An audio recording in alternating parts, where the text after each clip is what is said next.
Has anyone ever told you you have a nice smile? Yes, I get that a lot.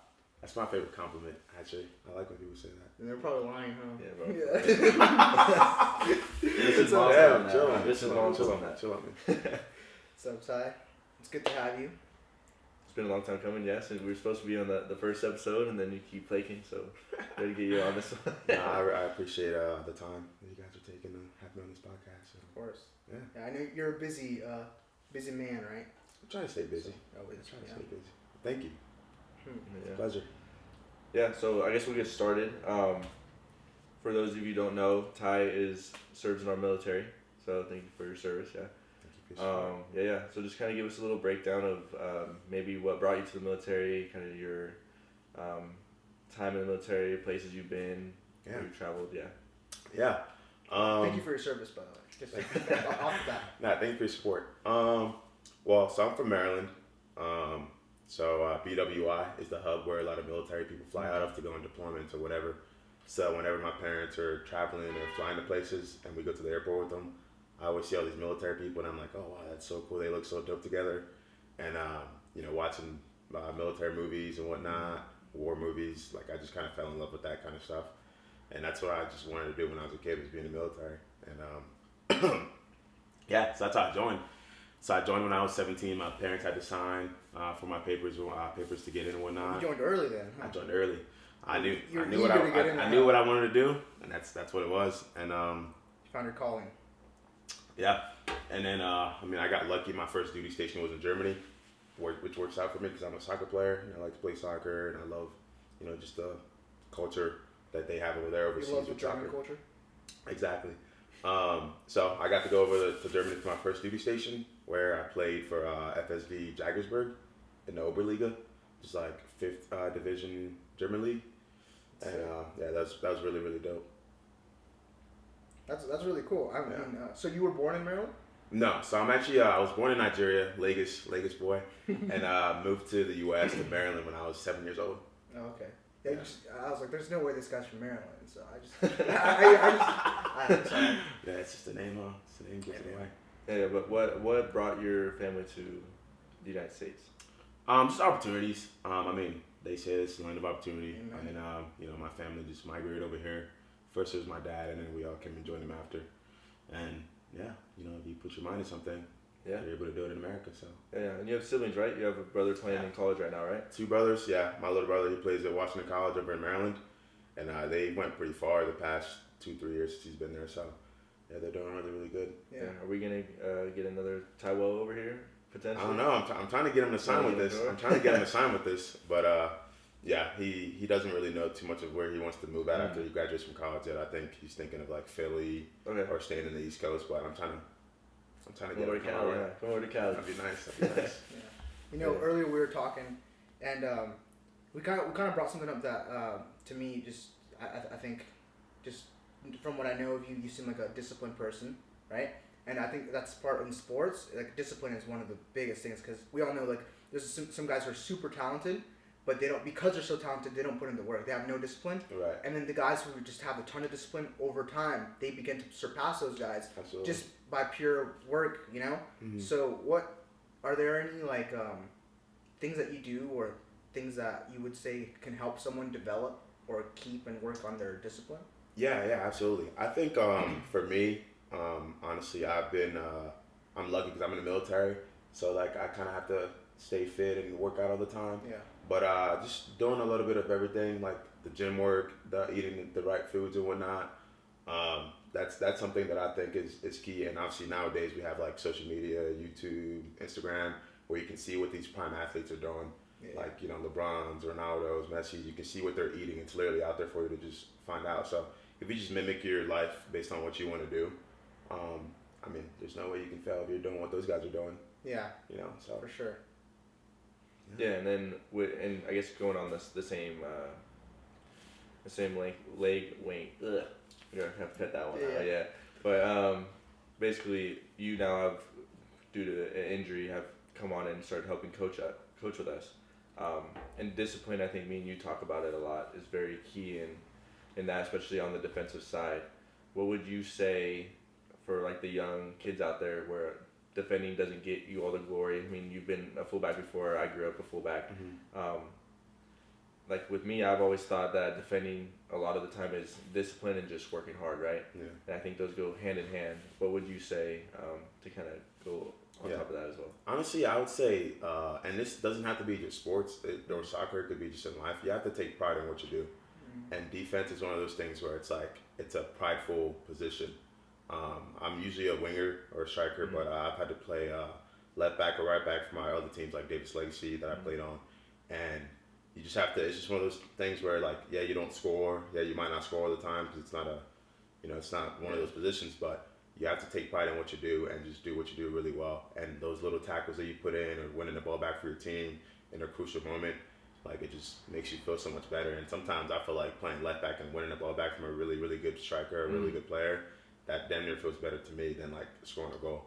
But that's to me though. No, but I you just have to take pride in what you do and just just let yourself know that like you can't let this guy do your job and do it well. No, exactly. No, I 100% agree. And I mean, as you know, especially in the coaching side, you don't always get the praise that you deserve when you come up with something good. Like it's always going to be this player won the game for you. It's not the hey, the coach put the game plan out front. But then as soon as something doesn't work out, it's on your fault, right? It's defense's fault. It's the coach's fault. Exactly. I think one of the best things in defense is when you make a really good slide tackle or something like that, and you just take the ball and you just get up and it's so hype, and it's just, I think that's one of the best feelings in soccer.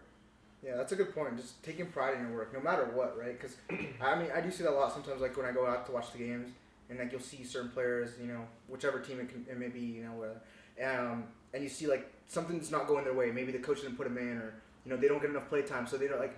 They go in and they sort of do it like it's like half-assed, you know what I mean? So it's kind of like if you take pride in it, you might be in there for 10 minutes, but you're gonna give it your all because you're like, these are like my 10 minutes. This is what's gonna let me earn more time on the field, more time, like or get to better teams because like you don't know, someone might be watching, someone might want to recruit you from or something. Well, exactly. And if you look at the professional world, right, there's so many players that you maybe coming off the bench, right, and you work hard, you go in there for your 8 minutes, your 10 minutes, your 3 minutes, and you get a couple goals, get some assists, or just change the energy.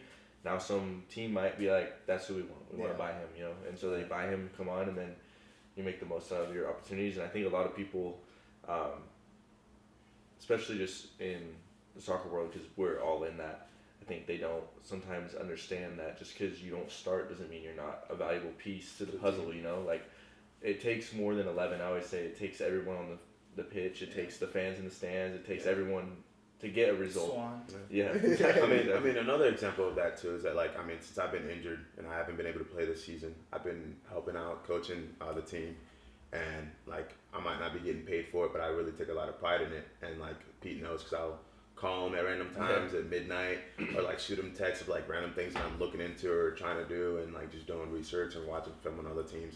It's because like I just take pride in like that, and doing that position, and what I have to do and make the team better. So I feel like if everyone, applies that to whether that's life or sports, just taking pride in what you do, like you're going in the right trajectory. Yeah, I think to do a callback to episode 2 with the twins, I think we talked a little bit on this of like what Ty just said, like it's a pride thing. I think if in anything you do, if you do it with pride, you're naturally gonna end up doing it right.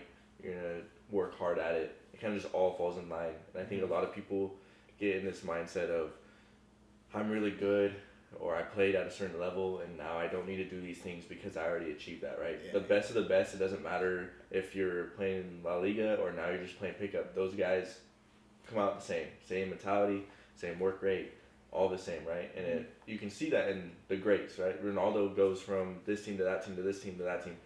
Did he ever once dip in how he prepares or how he eats or how he works harder, the passion he has? No. Like, that's why they're great, because they don't fluctuate in their discipline or in consistency. They're consistent.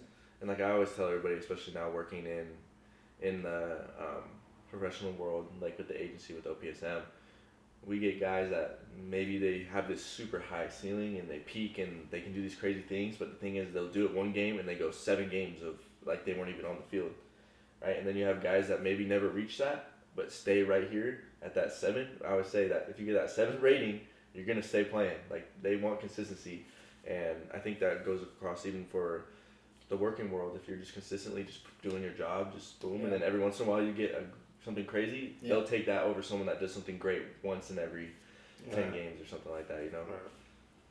So going back to your time in Germany, how was playing in the 5th tier? I know it's the professional world, it's obviously lower tier, but how was it?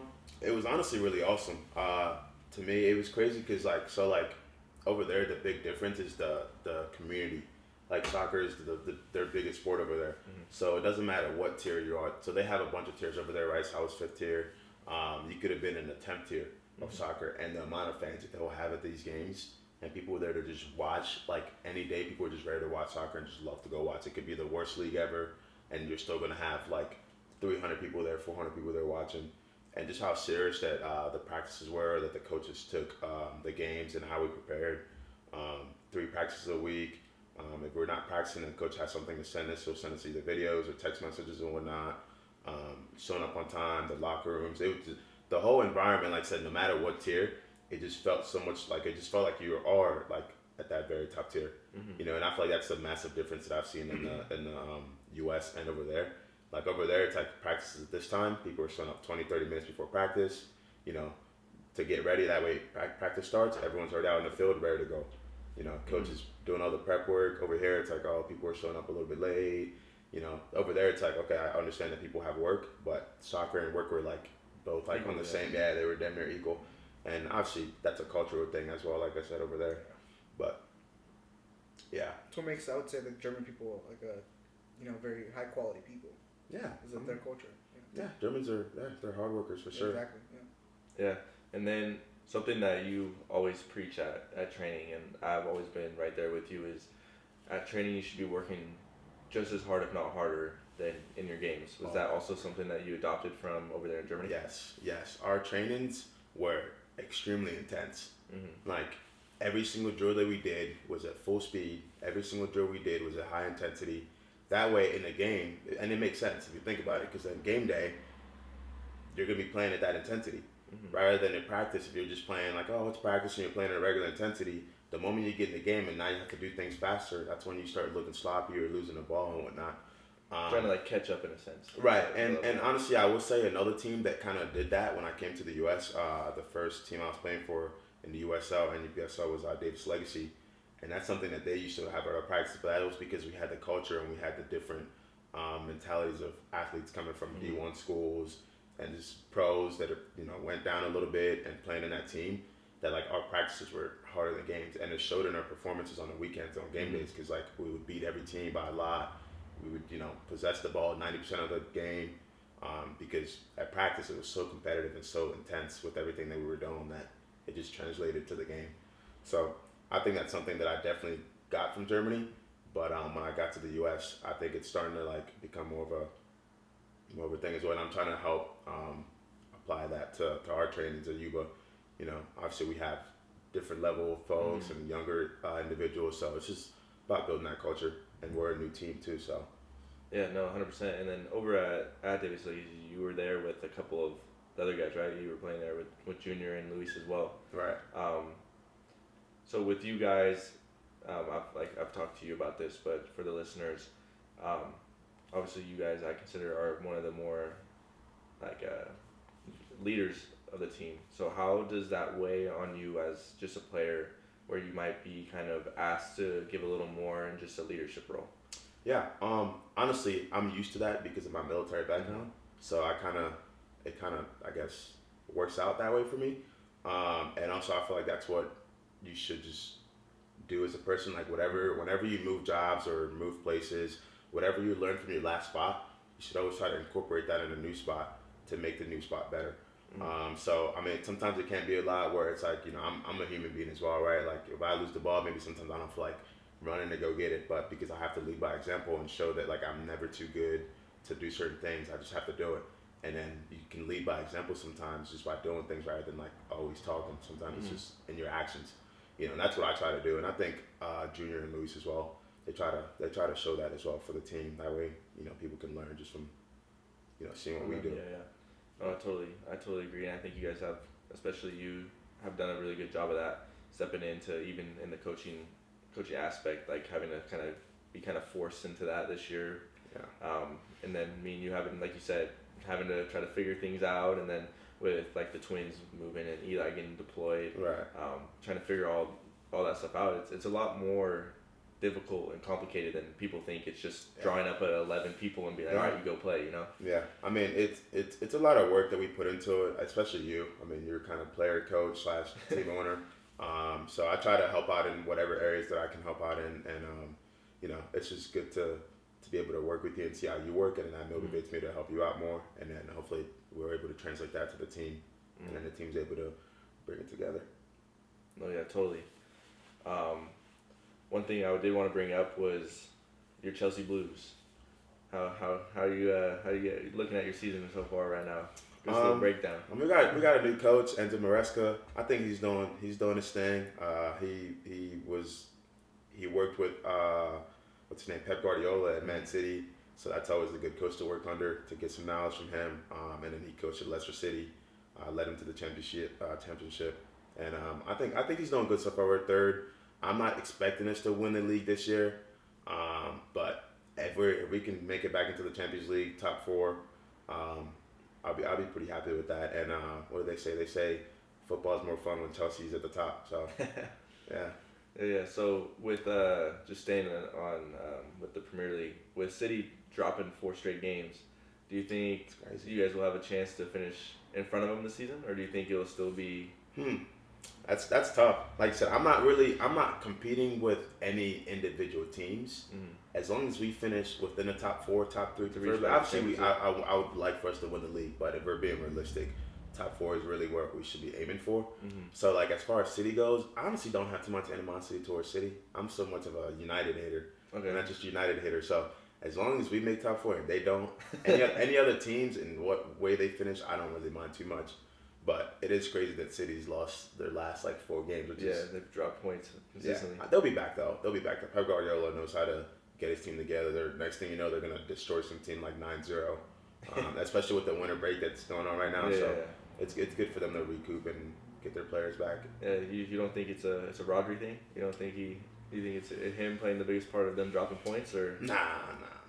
I think Pep Guardiola's system, Rodri's a big part of the team, but I think he's so good at how he selects his team that Kevin De Bruyne was out and they were still winning games. Yeah, you know that it doesn't matter. I don't think. Fair enough. So Vinny Ballon d'Or then? Vinny should have won the Ballon d'Or in my opinion. But it's honestly a really hard conversation though, because how what is the criteria to win the Ballon d'Or? Is it winning trophies? Is it the amount of trophies that you've won? Because if that was the case, then Haaland should have won whatever year was the Messi one, right? Messi won the World Cup, and I think maybe the League One trophy. That's 2 awards compared to Haaland's 5. Yeah. And then is it? Are we looking at does international trophies matter more? Does it not? Does international performance matter more? Does it not? Because obviously Vinny was Madrid's best player. Yeah. Right, and he put up the numbers and stats. But then as a midfielder, what numbers can you put up? You're not expected to score as many as a winger, you know. So it's what. In that case, it's really going to be hard for midfielders or defenders or goalies to win the award. So I think it's a really hard conversation. I think it's just a matter of preference. Yeah. And me personally, I'm a winger. I'm a Madrid fan. I think I would rather have seen Vinny win it. You know. Yeah, no. He's more of a star too. I feel like Rodri's very laid back, quiet. I think it would have been better for the sport if Vinny won it. Yeah, I think the problem with the Ballon d'Or now is, I mean, like you said, it is harder for those midfielders, defenders, and goalies to win it, but they've won it before, right? There've been goalies that have won. There's been defenders that have won. Yeah. And I think once we got to, and I hate to say it, I think the Messi-Ronaldo era, it's incredible and it's amazing, but I think they changed criteria so much because they were so much better than everyone. Right. That now everyone else, when we look at the players, they're never going to live up to that. Right. And so now we get here and now it turns into a popularity contest. Right. How do you have people that are voting saying Vinny's not even in the top 10? Right. This is where it starts getting to me where it's we can argue the whole Messi stole a couple. Yeah. Right? Yeah. I think that's Messi and Ronaldo definitely messed up the way that the voting and rankings were, because no one, before them, people weren't putting up as crazy numbers as they were. It was you maybe win 2. Maybe. So now it's honestly, anyone that wins the Ballon d'Or, like Rodri just won it. It could have been Vinny, or Vinny only had about 20 something goals and like 15 or 10 assists, whatever. It's like those are they're good numbers That's for now, I numbers guess. for But those it's like two. for Ronaldo, Messi, it's like what are we talking about here? But you know, I feel it. sports got to move on. We got to move on. Do you think they're gonna make a different award for that, or do you think the Ballon d'Or stays? It's a good question. I honestly think, I mean, that's kind of what they do. They have the midfielder of the year UEFA award thing where they have like the forward of the year award, defender of the year award, and all. I think they kind of already have it. I don't think they need to create something new. I think the Ballon d'Or, they need to make it like either publicize or like just put it out there so the fans know how The criteria. the criteria. Like, is it trophies? Is it goals?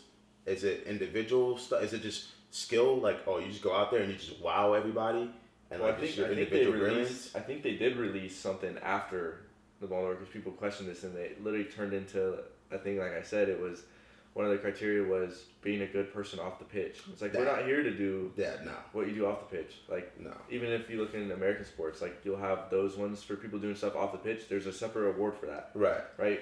And like we said, it's just like anything. Vinny is painted a villain because does he do stuff that even as a Madrid fan annoys me 100%.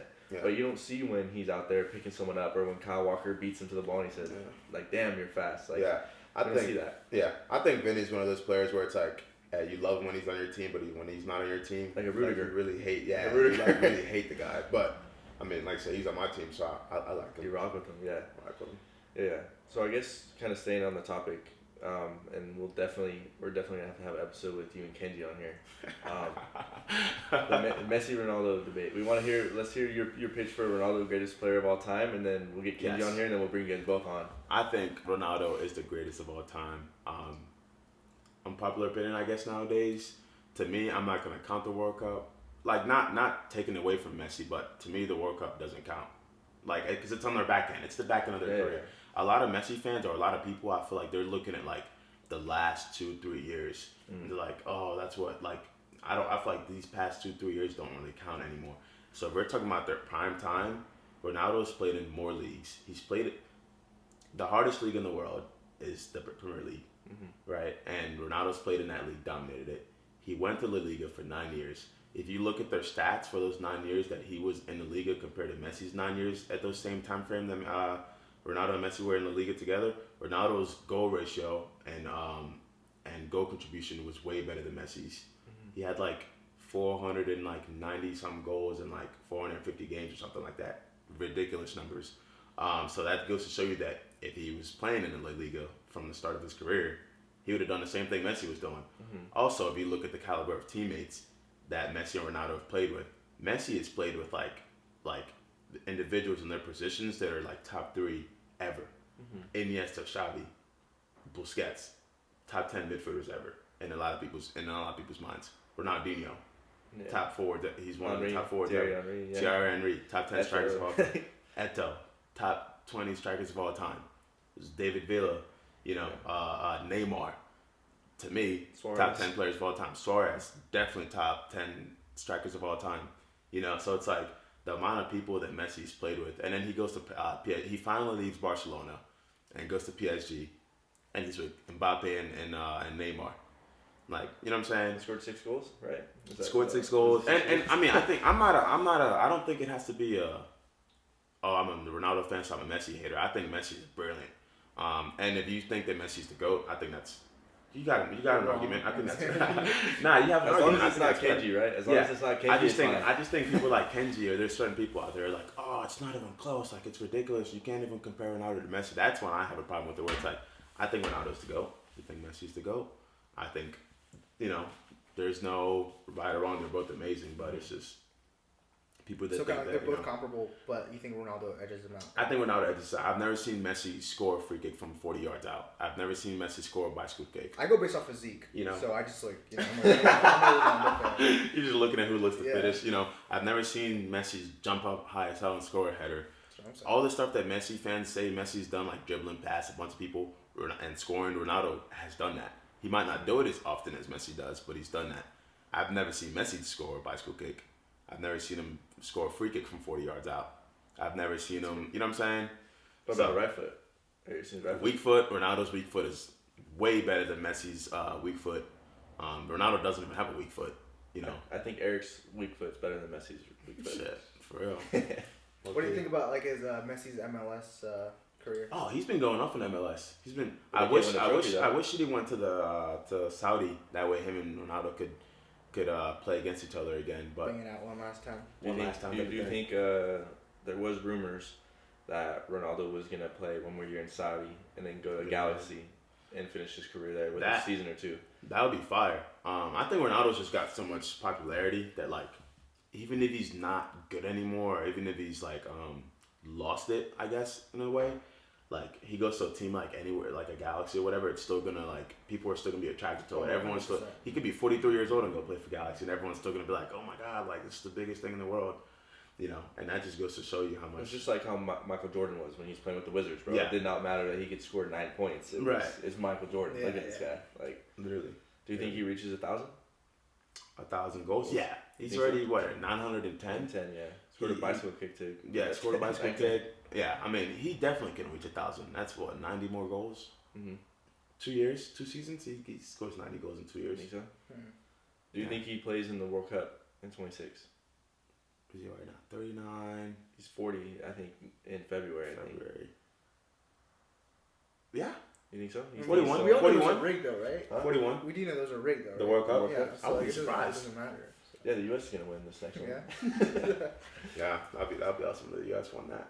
What do you think about the Messi like MLS like the favoritism? Like have you seen? I'm sure you've seen a lot of those videos. Yeah. Saying, like The assist, like, the did you plus see the assist. That's ridiculous. crazy. That's ridiculous. Like people, just, I think you're tarnishing his whatchamacallit? Legacy. His legacy. Like the dude doesn't need you to Try to boost him. Like Messi's great. He's amazing as he is already. Like you don't have to. Oh yeah, a double assist or whatever that shit's called. Yeah, it was a pass to a guy that then got the assist, Like, and they gave both of them an assist. Yeah, and then it's like, wild. you know, obviously he's going to get favorable calls because he's Messi, and that's fine. I expect that. Like, if if you're a great player like that, And Ronaldo, Tom Brady Messi, got it. Yeah, like, all of them. great players always get favorable calls, but once you start doing stuff like that, it's like, the glazing, come on, it's getting crazy there. But. No, totally. I totally feel you on that. I mean, like you said, it's Ronaldo gets calls too, just like Messi does when you're at that height of just being that much better and that great. You're gonna get favorable calls towards you. You know. One thing I did want to kind of track back to was obviously being born and raised in Nigeria. Can you give us like, do you remember it at all? Do you have? Yeah. So, like I said, I think I moved to the U.S. when I was 8 years old. I want to say. So I have a pretty good recollection of my time in Nigeria, and it was the best time ever. Like there wasn't people paint Africa as like this like dangerous, like this crazy place or whatever. But it's honestly like very like just like anywhere in the world, there's dangerous places, there's dangerous locations and dangerous areas. If you stay away from those places, you're fine. Just like America, you know. So like growing up in Nigeria, it was like they were like thugs and whatnot, but they had like morals and they had like ways that they went about like. Them doing what they did, but it was fairly safe to where it's like, you know, like I'm just out playing street ball outside with my like neighbors or friends like all day on the weekends. It wasn't the whole crazy where they make it like there's a military coup out there. Yeah, exactly. Yeah, it's not like that. Yeah, no. And like everyone's like you know friendly with each other. The neighbors are like everyone's like your parent. Like if you do something wrong, the neighbors are like able to discipline you or whatnot. It like everyone takes care of each other like their family. And like I said, I remember like just playing street ball out there all the time with my like friends and siblings. And yeah, no, those were. I haven't been back since I've been in the U.S., but I plan on going back in 2025 next year. I plan on going back, and I can't wait because it's gonna be a movie. You still have contact with some of your friends back there? Or? No, because I mean, I was a kid when I moved here, and then it's like, I mean, as a kid, you don't have a phone or anything like that, so it's like you're a kid. Especially back then. Yeah, especially back then too. These days, I see 6-year-olds with Yeah. phones. Nah, let's not say back then. I'm not that old. No, but yeah, Like no. the rotary dial. Nah, really though. So yeah, especially back then. And then as you get older, you know, you just kind of just make new friends and do different things. I don't even know where a lot of those guys are anymore, but yeah. Pirates. This guy. So obviously being in Nigeria, what were some of the top players that you like looked up to and kind of idolized? Yeah. JJ Okocha is How do you say my that? favorite. JJ Okocha. Oh, okay. That's my favorite Nigerian player of all time. They say he was so good they named him twice, JJ. And he played with Ronaldinho, and Ronaldinho is like said publicly that like that's one of his like favorite players ever and the most skillful player he's ever played with. He didn't have the luxurious career like all these other big name players are. Career too. Yeah, his career was shorter, but if you like look up his highlights, yeah, he's nasty. he was nasty. Like he was like Ronaldinho and Neymar like on steroids. Like he was doing all the stuff that Ronaldinho does and like Neymar does, but like quicker, stronger. Shots from way. Yeah. So like that was my favorite player, and like that was my idol. Like growing up, like soccer wise, other than Ronaldo, was JJ Okocha. And then we have like Kanu, who played for Arsenal. He was really good as well. And who else? Who else did I like? John Obi Mikel. I mean, just because he played for Chelsea, so you know that he was kind of a big name player too at the time. And what about now? What about you guys have too many strikers? We have too many strikers. Too many strikers. Victor Osimhen, I think he's good. I like Boniface more. I'm a big fan of Boniface, yeah. But I think it's because Boniface is kind of like my playing style. He's kind of like got the trickery to him. And Osimhen is just more of like a just pure 9, fast. Big. Yeah, just tall, puts the ball in the back of the net. But yeah, no, our team's solid this year. We just got to put it together. I feel like that we have individual players that play really well out in foreign countries, whether it's La Liga or Premier League or German, Bundesliga or whatnot. But it's just whenever they come back to Nigeria, it's them putting it together. It's kind of like the U.S. Like the U.S. has gotten a bunch of players out now in different leagues. It's just when they come back to the U.S. to play for the national team, it's putting it together to where like we're clicking and gelling. Do you think you'll be able to make it to the 26th World Cup? Yeah, and do well? I think also that's another thing. Nigeria in the World Cup just makes the World Cup just like I think so too, bro. It just makes it more fun. And those kits, bro, you can never go wrong with their kits. Yeah, the kids are fire. If Nigeria would have won the World Cup, I haven't seen their kits yet. No, it's fire. Yeah, they're fire. Every year, they're fire, bro. But if we won the World Cup, that would be insane. And an African country has never won the World Cup, right? No, never. Never, yeah. Never. That would be fun. That would be insane. But 2026 World Cup, USA, Nigeria in the finals. You calling it? I'm calling it right now. I don't know who I'll be rooting for though. Dang. I don't know who I'll be rooting for in that one. Hey, we gotta go to a game though. It's gonna be here. I know. Oh yeah. I wanna go to a game. Oh yeah. That's like one of my. I don't care if I have to. Sell your house. Yeah. You know those memes where it's like, hey honey, where's the house? It's like, I sold it to go to watch the sorry, play. Yeah. Sorry, babe. We gotta go. Literally. They're gonna be a Levi, right? In San Francisco? Was that for one of sure? the places? Zach needs to just build a stadium. Well, they are. They just got approved. Wait, To really? build This in for the railroad for Sac Sac Republic, yeah. They Okay, just got approved. I think so. this last weekend. But that's not gonna be big enough to host. Yeah, Heck no, it was like 20,000. I think Yeah. it fits. I'm hoping they still get the MLS. I think that would just be cool to have a team that close. Yeah, that'd be fire. Yeah, that'd be fire. And I have a couple buddies. Shout out Rafa if you watch, that plays on their team that signed the MLS contract at the time, thinking they were going to go to MLS, and the whole thing fell apart. So it was kind of just, I feel like it hurt the city a little bit, just, and the fans obviously. I mean, the MLS is for the United States, it's top tier, right? Mm-hmm. It would be great for the area. I mean, this community in Northern California, I feel like we kind of we don't get the respect we deserve in terms from soccer, because you have LA and they praise LA, but I think there's so much talent in Northern California. Yeah, it's so condensed down there. You know what I mean? Yeah. Up here it's more spread out, but I think that's kind of like what you're trying to do, right? And I go, it's bring that up here, get a little piece of that pie, and kind of let it grow. You know? Exactly. No, I totally feel that. To go kind of back into the military aspect, obviously you said when you were young, there's something you always wanted to do. Was this something you thought and still maybe think of, this is how you want to continue on career-wise, or is it something that you're kind of just filling out? As you grow, your goals can kind of change. I've been in now 6 years.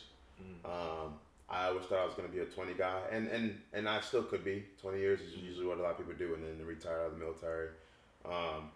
I'm leaving my options open right now, just to see what else is out there for me. Obviously, like I said, as you get older, you start thinking more family oriented. The military kind of doesn't allow you to do that. You have to deploy and go to certain places without leaving your family behind and whatnot.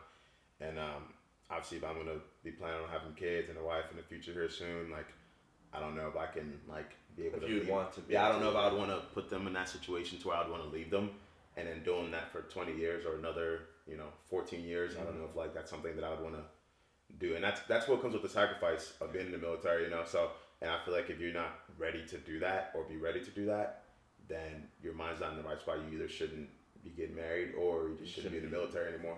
That's how I look at it. Obviously, everyone's entitled to their own opinion, but yeah. So I'm leaving my options open right now, and obviously, if I were to go and get married, I would have to. That's something that my wife's it wouldn't just be about me anymore. My wife's opinion would matter as well, and I would have to see what she thinks and if she's able to deal with that or not. Yeah, because it's a lot raising kids by yourself, especially if you have more than one of them, right? And then especially just being away, like especially if you're in. Thankfully right now we're not really in any wars, but you never know what could happen, Yeah, you never know. Yeah. I'm trying to have like 8 kids, so. 8 kids? Yeah. No, it's fine. You have 8. You have 8. I'll have 3, and we'll have a squad. Huh? Yeah, We'll have a squad. 11. No, fine. It's very. I like the way you think. That's. I would say it's a good way of looking at it. Like making sure you, because you definitely don't want to, like be overburdened. Spread too thin, I guess you could say, right? Like having to have a family here and move out and do all that stuff. So it's a lot. Yeah, it's a lot. Yeah. I mean, for me, I've only moved twice within my military career, but I mean I've deployed as well. I'm not counting that. I'm just talking about PCS and permanent change station.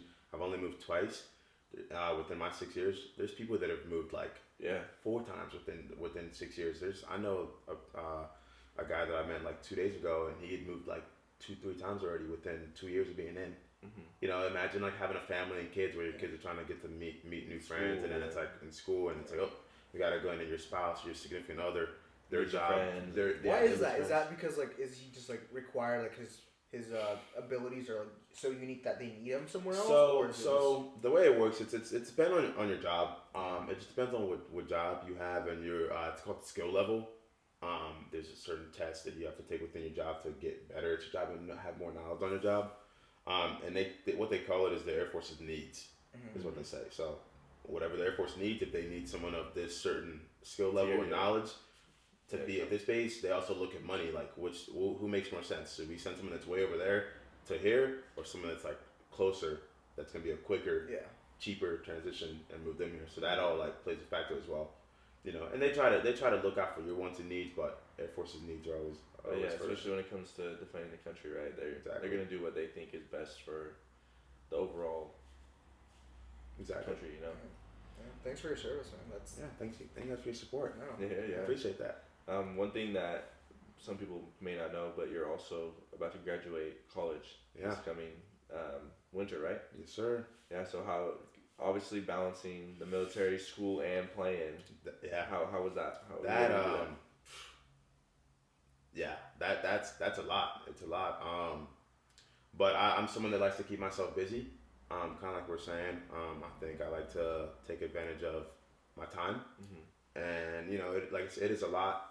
It's definitely not easy at all. Like coming home from work, being really tired, but then having to grind some homework or get on Zoom for a class, and then going to practice an hour or two later after class, and my brain's all fried, and then doing it over and over again. So graduate next month. I'm glad that I'm finally gonna be done with half of the stuff at school, and then I'm injured right now. So in our seasons, we're not starting again until February, March. Yeah. So I'll have some time to recuperate and kind of get my mind right, and that's kind of what's important. Like with like people that are always staying busy like that, is finding time to give yourself to kind of recoup and like get together, get yourself back together. So sometimes on weekends, I literally won't do anything because it's like I've done so much throughout the week, unless it's like a game or two or whatever. Like I'm just going to the game and I'm not doing anything else.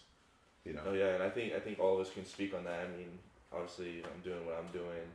You have those 3 things. I mean, you're now in the podcast world with 2, maybe 3 now podcasts going. All the bunch of work. Yeah, so it takes a lot of time. So I know I love staying busy. I mean, I do too many things, but that's just how I work, right? If I'm not doing something, I feel weird. It's like the opposite of like I get stressed when I don't have anything. Right. That's just how I work as a person. Mind occupied.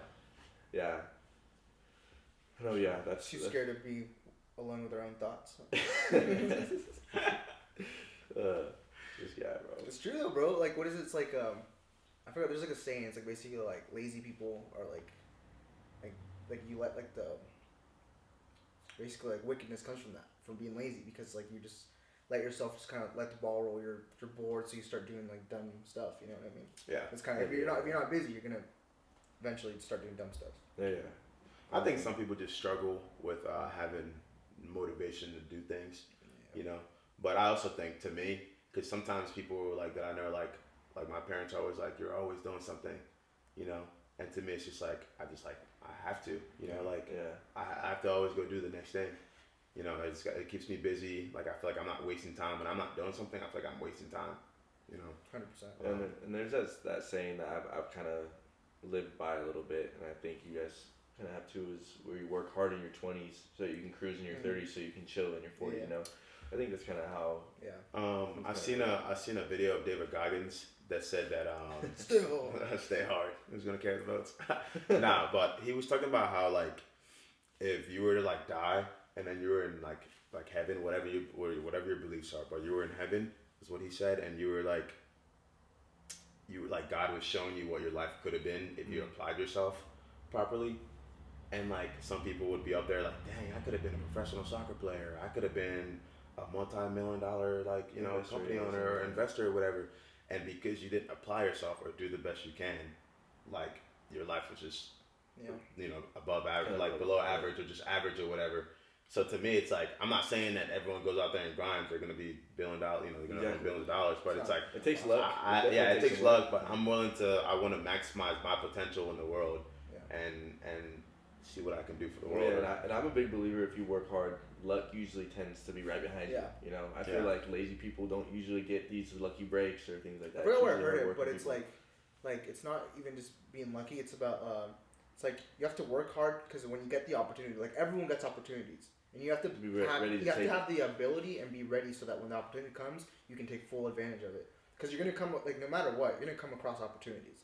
But if you're not like there mentally or physically, like it's just gonna pass you by, and you're gonna like be losing out on money or relationships or all sorts of stuff simply because you weren't capable of like. Yeah, I think now it popped in my head just now. What I just realized is all of our parents are immigrants, right? Yeah. They've all foreign. They've all worked hard, worked their way. And I think they all believe in that American dream, right? Like they used to like the land of opportunity. We're here to get stuff done.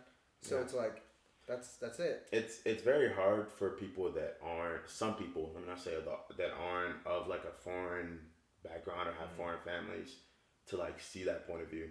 Like I've had issues in my previous relationships and whatnot where it's like, oh, why are you always like trying to do this now? Why is it always got to be like the next thing? Why is it always got to be just chill? And it's like I can't, you know, like when you have a foreign like background and you come from a different country, you understand that like all I have to do is do it and go do it, and it's gonna happen.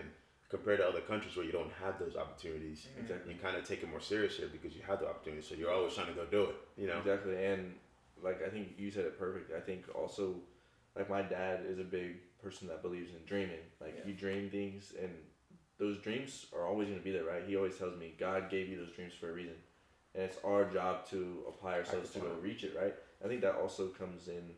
The same thing with you guys, whether it's God or just things that you want to reach and you just strive for it. And I feel like if you don't strive for it, just like we talked about in the very beginning of this episode of discipline comes along with that, and hard work of, right, I want to be here, and right now I'm right here, but I can't get here just by hoping, right? I have to work hard to slowly build my way up there, or maybe it's a quick jump, just like we talked about with me and this team. Like I was preparing to have it a whole year later, and an opportunity came, but like you said, I was ready, I was prepared, I had everything set, so that we just walked in and we were successful, right?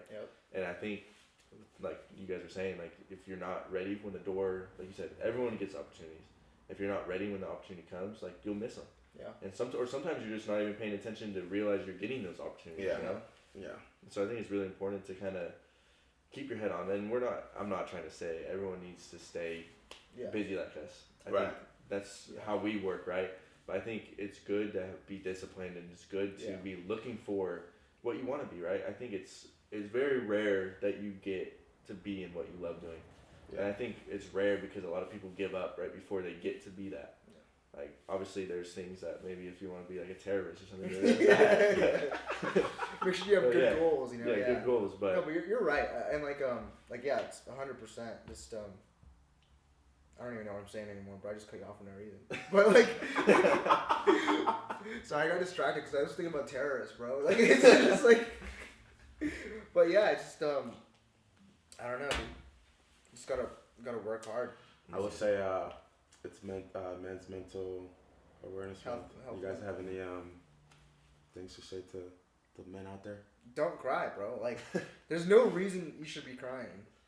No, as a man. No, I'm kidding. No, that's cool. We're cutting that shit out, bro. No. But like, I don't know. I just I don't know. I guess just there's no. I've always been sort of like I know there's differences between men and women or whatever, but I've never been like the biggest of like for example, like my dad was the kind of guy who was like, I remember I was trying to like get rid of my unibrow, and he's like, "Are you gay?" And I was like, "Bro, like no." It's like, you know, why are you gay? Yeah, basically, you know, it's like no, like that's just like it's like, you know, it's just the culture, you know. Mm-hmm. So there's like, I don't know, there's different things. I think it's more of just I don't know, just kind of like, it sounds corny, it's cheesy, but it's like just be you, you know what I mean? Yeah. Like cause like I think it was I don't know, I was listening like. I think it was like Jordan Peterson, like back in the day, and it was like he was saying something about like there's like just because you're a man and you like certain things like I don't know, like what's a feminine trait, right? Like if you like you might have nails, certain feminine, like you do your nails, right? Like you like that doesn't make you a woman, right? You like certain things. Like you can be a feminine kind of man or a like more masculine woman, but you're still like a woman or a man. I don't know. We might get canceled for this, but like, you know, like it's cool. It's like I don't know. Just that's the way I see it. It's kind of like just be yourself. Like you don't have to like you don't have to doubt yourself or like hate on yourself just because you like you're not like the most like athletic guy. Like I'm not very athletic, right? And that's just how it is, right? So it's kind of like maybe it's just an excuse. Maybe I'm saying this because I'm.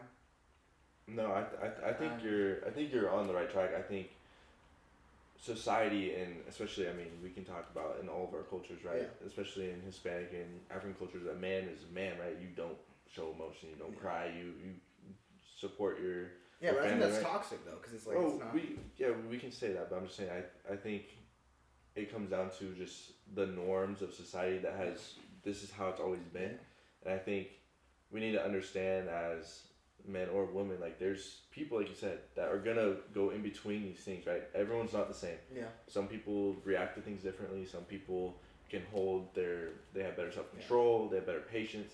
And I think it's for us to, like you said, find who you are, be who you are, and be the best version of that you can be, instead of I need to be exactly like Tiger Woods, or I need to be exactly Tom Brady, or I need to be Post Malone, or you know, like trying to go in these different areas of I'm trying to be this person.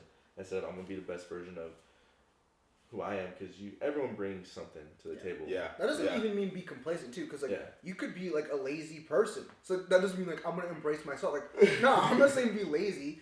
Like you have to find a way to like mold yourself and like be the best version of yourself. And you know, don't live your life to other people's to try and meet everyone other people's expectations. Mm-hmm. You know, be yourself and be comfortable with being yourself. Which is what I think a lot of people struggle with, is because I have friends and I've been with people that, you know, they struggle to embrace themselves and who they are, and I'm like, you just be yourself. Like no one cares as much as you think people care, and people that care, it's because they have nothing else to worry about, or it's usually they have issues of their own. Yeah, they have issues of their own. So it's like usually that's the case. Yeah, like everyone's got stuff going on. No one's perfect. So it's like if you're looking at someone else trying to, you know, no one's perfect. So it's like if you just be yourself, you have flaws, but so does the next person. So there's that athlete that you're looking at that you think doesn't have any flaws or whatever. They're just better hiding it, you know. So exactly, I think that was really well said. I think people too much, like I'm going back to what I was saying, is we see to be a man you need to be some stud athlete, super like, right? But I would say you're just as manly as either one of us, and when you quote unquote say you're not athletic, even though I think you are. I guess I should say I'm not like super like coordinated. Like, you're not like jacked. you know, you're not like Okay. All right. This guy just wrestles. Yeah. You know, like, no, but like I'm not like you know, but it's like I'm you're not not gonna the be out traditional there. athlete of being I jump fast, I run, jump Yeah, or jump right? high, run fast. Like I would say like I'm an endurance and like strength athlete. Like I can outrun both of you, and like I'm not lying on that. Like I will outrun both of you, bro. Yeah, we're gonna have a little clip on this. Bro, dude, I will outrun both of you. Like okay, Kenji.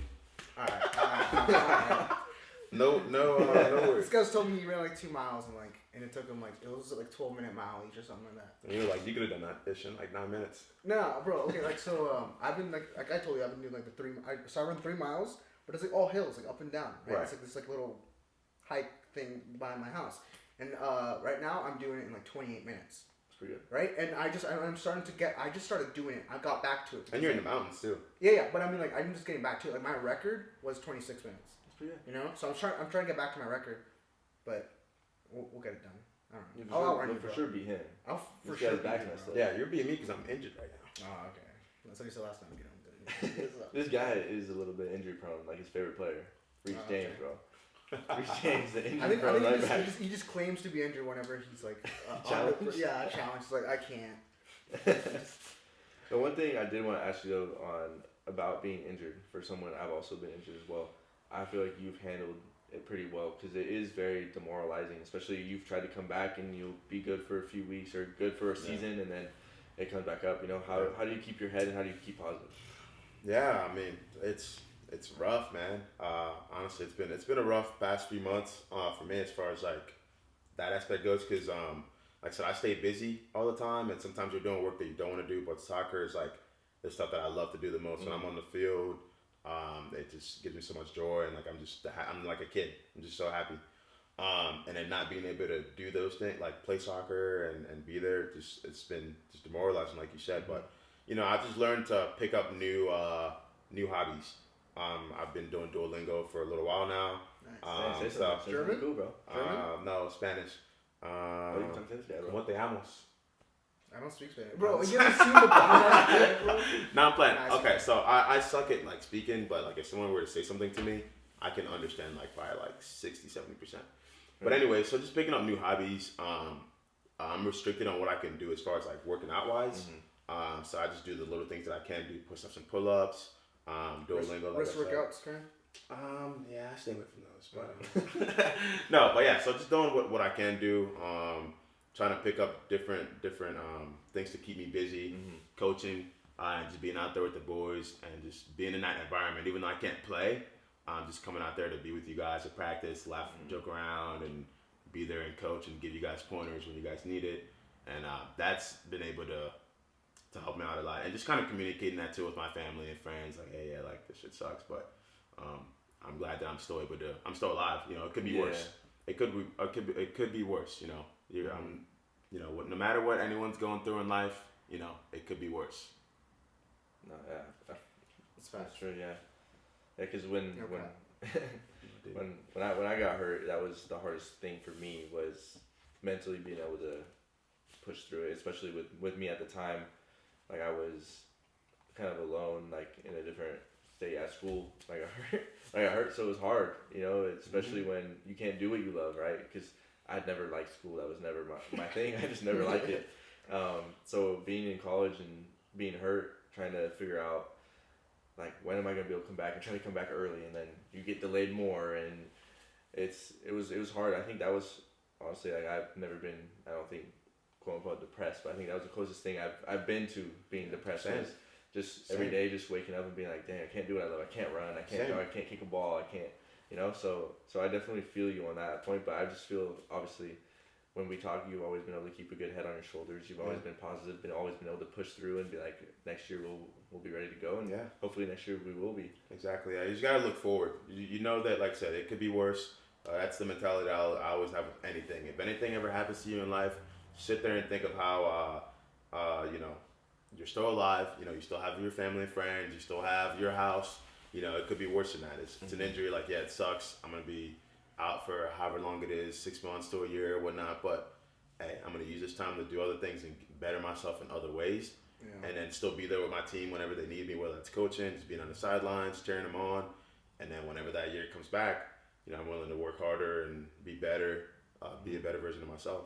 I'll say one thing I can give you just some praise is you've always had good ball knowledge, but just in this time that you've been out, I feel like you've grown even more. Where like just the way you describe the game or the way that you see the game, I think you still, like you said, you maybe are not physically in the game, but you're mentally have always been checked in, right? And so you've been learning, you've been studying, you've been understanding, and that's why one reason why I think you'll, when you're done playing, if that's ever, I think you would be a good coach, and I mean you do well with us now, and I think you'll continue to grow. Yeah, I appreciate that. Yeah, I appreciate that. And I mean, I guess I got a question for you since our season's over.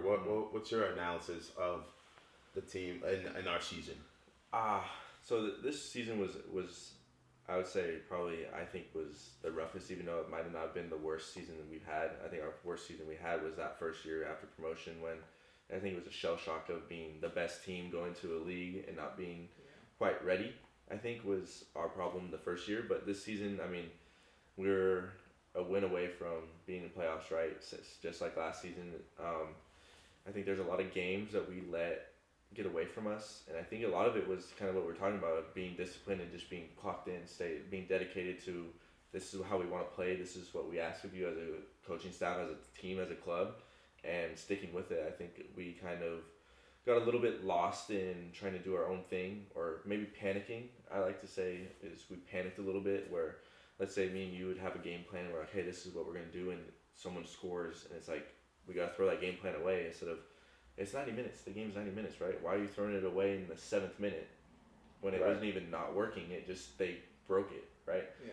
Pep Guardiola, we can all say, one of the best coaches of all time.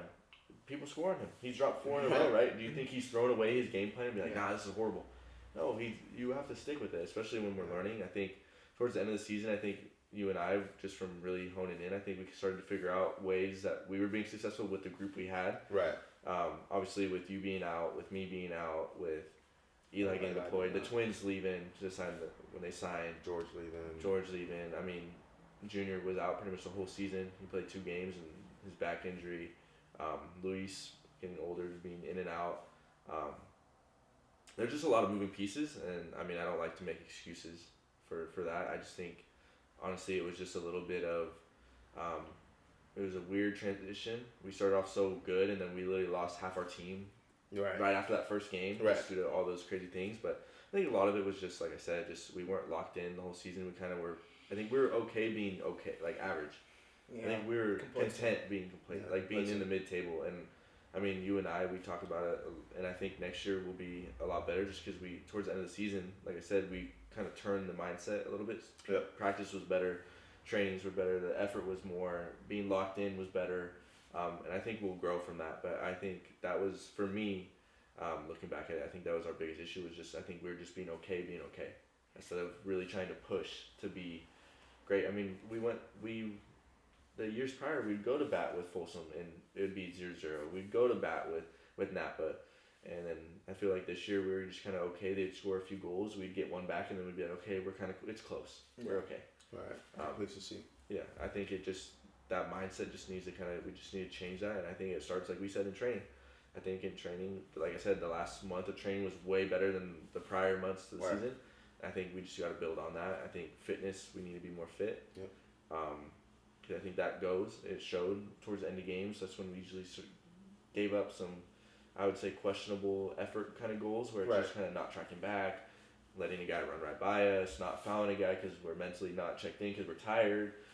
So those are my big focus next year is fitness, being locked in tactically, like understanding this is what we want from you, and just like implementing it. Like, you do it if you don't want to do it. There's plenty of other wonderful teams that will love to have you, but we just need, this is our game plan, this is what we're sticking to, and we got to ride and die on what our tactics are. Like, if you don't want to be a part of that, then that's fine. Move on, you know? You know what they say, complacency is the killer of dreams. Me as a coach, one thing that I just to give an analysis of the team, when I kind of took over a little bit, was I think that the attitude of some of the players that either played at a higher level or just in colleges or whatnot, I think we need them to act more as leaders, and I don't think that's asking too much of them.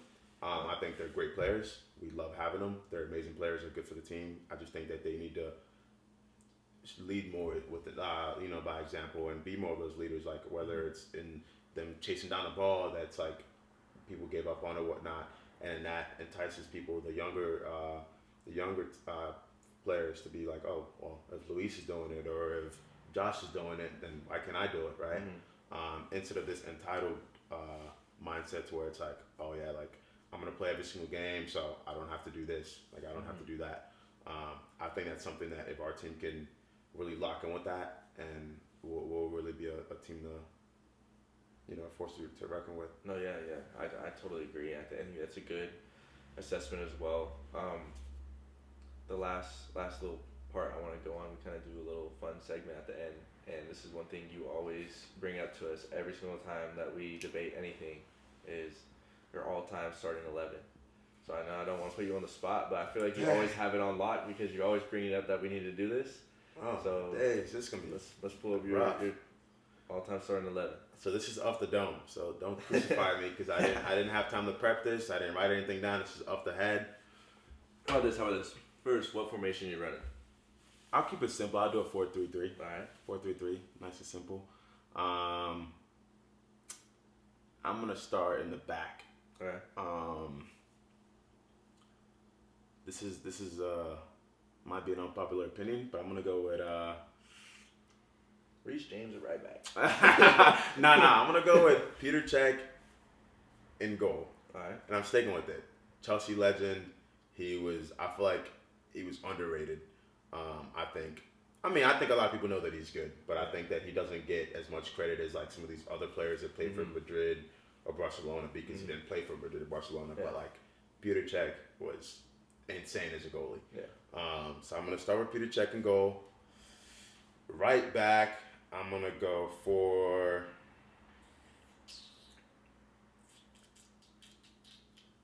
Dani Alves. Okay. Big winner, one of the most decorated soccer players. Center back, I'm gonna go for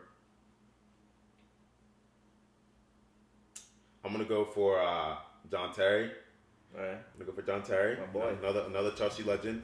And then the other center back, I'm gonna go for Maldini. Right, a little hardcore center back right there. Left back, I'm gonna go for. If it's anyone else other than who I'm thinking right now. I'm gonna go for another Brazilian. I'm gonna go for Marcelo. All right, good pick. Who are you thinking? Nah, bro, you always cry that it's Ashley Cole every single time. Dang. He's great. Ashley Cole's great, but I just think. Okay, actually, I take that back. I'm gonna go. Man, talk him out of it. I'm gonna go with Ashley Cole only because I already have Dani Alves on the one side, who's gonna be pushing up forward a lot. I need to kind of have that little. Right. I can't have two Brazilians as my left and right back. We ain't gonna have no defense. So I'm gonna go with Ashley Cole left back. Nah, Marcelo, because it's gonna be too much Chelsea. Yeah. I'm gonna stick with Marcelo left back, and then holding midfielder. The crazy thing is, you could make that whole starting 11 all Chelsea boys. Chelsea's had some greats. We had some legends. Great. We had some legends. Holding midfielder, I'm gonna go with N'Golo Kante. Okay. I'm with it. I was thinking Seedorf, but I'm gonna go with N'Golo Kante as holding midfielder. I was gonna do Busquets, but I think with the other two players that I'm gonna have ahead of N'Golo Kante, I don't think I need a Busquets. So I'm gonna go with Iniesta as one of my center mids, and then can I put? Is it weird to put? Dang. Is it weird to put Ronaldinho in there? If you want, it's your team. It's your 11. Yeah, I'm putting Ronaldinho in there as my other center mid. Left wing, Cristiano Ronaldo.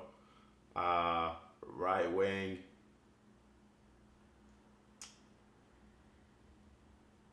Right wing, Lionel Messi, obviously. And then my striker. Okay, you know what? For my striker, obviously the obvious pick would be R9, but I'm gonna be different here, and I'm gonna put Luis Suarez That's my number 9. Not bad. Short is my Not number bad. 9. What else? Solid Who'd you have squad. ref? Huh? Who would ref? Who would ref? Anthony Taylor. Shit, not that guy. No, probably Anthony Taylor. That's like probably the only ref that I can Yeah, remember that's the right only now. ref I know. Or Yeah. the I don't know the guy, the one ref that's the bald guy that's in everyone's face, the old one. Isn't it Anthony Taylor? Isn't that Anthony No, Taylor? no, Anthony that- Taylor's kind of a little bit bigger, huh? Yeah. I'll put one of these UPSL refs in there. Yeah. Yeah. The one that ref our Dixon game. A Sunday League ref, bro? Sunday League ref. Sheesh. Yeah, I think, and then on the The ref coming from off the off the bench, bench. I think my bench should be solid as well. Coming to the bench, I'll have I'll Neuer. give you five people on the bench. Obviously, you gotta have a goalie, so I'm gonna have Neuer in there. I'm gonna have Neymar on my bench, so Neuer, Neymar, R9. I'm gonna get crucified for putting R9 on the bench, It's okay. but yeah, whatever. It's my pick, not yours. So R9. I'm gonna put. It's crazy you haven't said this one guy. I swore he would have been in. Who are you talking about? Hazard, I swear he would have put Nah, Hazard in. I bro. can't. Come on, bro. I can't do that. So Oh R9. no, that was Josh arguing Yeah, that he yeah. was better than. So R9, Neuer. What else did I say? Turner, Neuer. What else did he say? I don't know. I'm gonna put what's his name in there too. I'm gonna put Kaká in there. Okay. I just love Kaká growing up. I'm gonna put.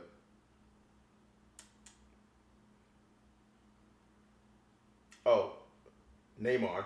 Neymar, right? I'm gonna put Neymar on the bench as well, and then I guess I should put a center back in there. Should not Ramos. Three Ramos. Yeah, Not bad. Not bad. solid bench. That's decent. And That's any of those guys that are on the Yeah. bench could That's easily pretty be killer. started. They could easily be started. So please don't crucify me. What about Cheer Squad? Huh? Cheer Squad? Cheer squad, Manny. Dang. No cheer squad, but solid team. I like it. I say mid-table, like Chelsea. Mid-table team. Hex now. Mid-table Be team. up there. I wish it was like in like 2K and stuff where you put like the legends on the teams and That'd then be like fire. simulate the games. That'd be That'd fire. be sick. I don't think FIFA does that. We gotta do a sit down and actually like write it out, You know, like, we should do a episode where we like draft our teams Just and then play somehow put it on FIFA where we Play can FIFA. like have simulate the games. That'd be fire. Yeah, that'd be fun. With Yeah. no injuries though, because certain people on his team they all start getting hurt. Well, now, but Yeah. yeah. I like it. Yeah. Well, thank you for coming up here. We know you're a busy guy, but yeah, well, obviously I'll be seeing you around all the time, but Yeah. hopefully we'll see you on the field in 2025. Absolutely. Hopefully. I mean, that's the plan. If I don't have to get a major surgery in March, I should. If my back is good by then, Yeah. I should be able to. If I'm good by then, I shouldn't need surgery. But if I have to do a checkup with my surgeon in March, and then they're gonna decide that they need to, cut me up and get in there. Hopefully not. Fingers crossed, so I can play in the season. We'll keep But you in our prayers. thank you. Please keep me in your prayers. Yeah. Yeah. Yeah. Well, it was good talking to you. Yeah. Yeah. Thank you guys for having me on the Yeah. pod. Hey, it's a pleasure. Bye. Thank you for